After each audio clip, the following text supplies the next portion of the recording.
Historically, there were challenges with the procurement side of things, ensuring that antiretrovirals were purchased in a timely fashion and that they could be imported into countries.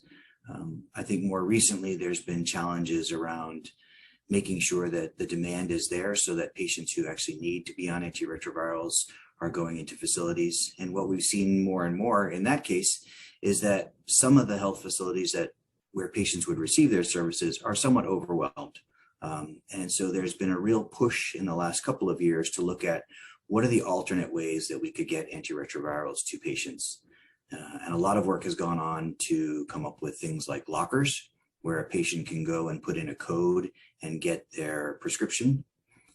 Or we've moved towards what we call multi-month scripting, where patients get up to 2 and 3, sometimes even 6 months worth of their product at any given time so that they don't have to come back as often.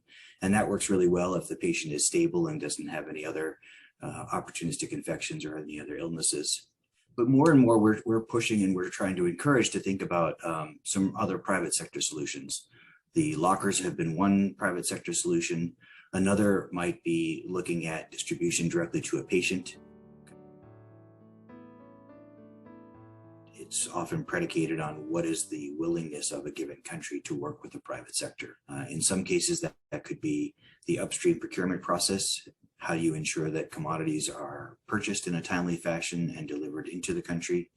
In other cases, that might be looking at how does the private sector play a role with the downstream distribution. It could be the warehousing of products once they're arriving in country.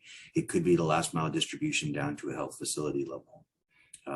And you can do any and all of those in a mixed model. I think as countries are sort of going down a journey of looking at engaging the private sector more to support the public sector activities, there's that opportunity to start in an incremental fashion. Unfortunately, in some places, what you see is a distrust of the private sector.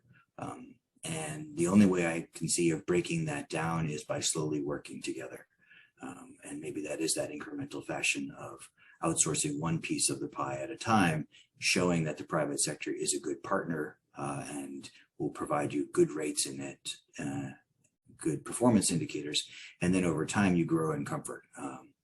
But we have to break down this idea that the private sector is not able to play a role here.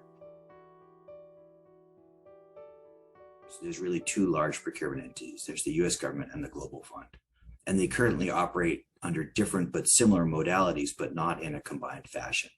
And I think first and foremost, if we wanted to smooth out that and harmonize that process, you could look at a harmonized purchasing plan where you could work off of the same tenders and countries could draw down against those tenders.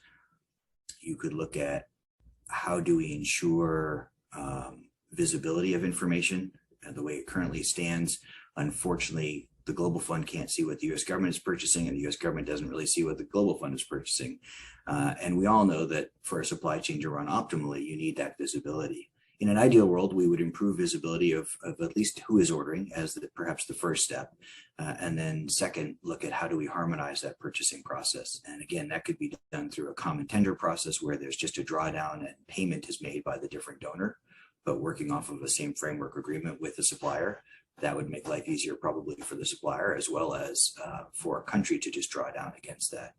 And it might help to start establishing a framework where countries themselves understand that there are these broader framework agreements out there that when they have resources available, they can procure against them as well.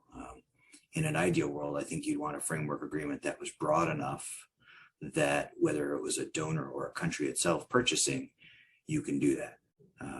And I think we're all looking at a more ideal world where we have sustainable models of purchase, and whether that's through insurance or other networks, but being able to have a supplier arrangement and an agreement in place that then can be drawn down on against.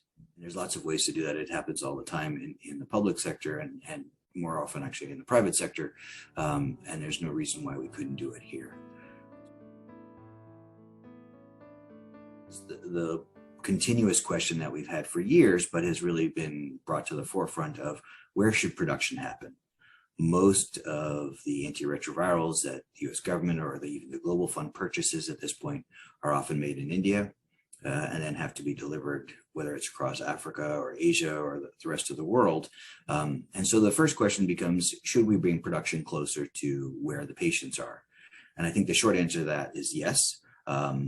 There is definitely an interest in manufacturing capacity, whether you look at Africa or elsewhere.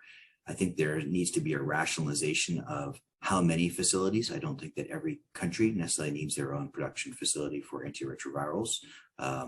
We also have to agree that we're going to buy differently. So if we encourage the establishment of manufacturing, whether it's for pharmaceuticals or non-pharmaceutical products, whether it's in Africa or elsewhere, then we have to make the concomitant agreement that we will procure from those facilities. There will continue to be lessons learned in terms of how do we manufacture, what are the logistics behind delivery into country, and then how do we deliver products within the country down to a patient level. All of those have been disrupted in some way, shape, or form, and lessons have been learned across the way. So I think what we'll see in the coming years is a real turnaround of how do we take those negative challenges and turn them into positives and improved supply chain performance.